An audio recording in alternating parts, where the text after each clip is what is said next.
Iwan na lang natin sa LTO.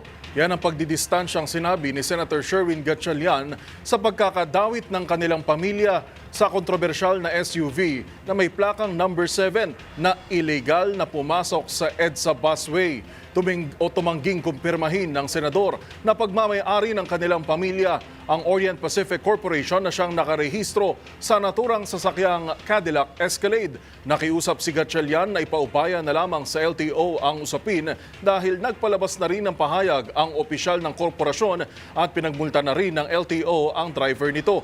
Batay sa record ng Securities and Exchange Commission o SEC, kabilang sa mga opisyal ng Orient Pacific Corporation ang ama ng senador na si William Gatchalian at kapatid na si Kenneth Gatchalian.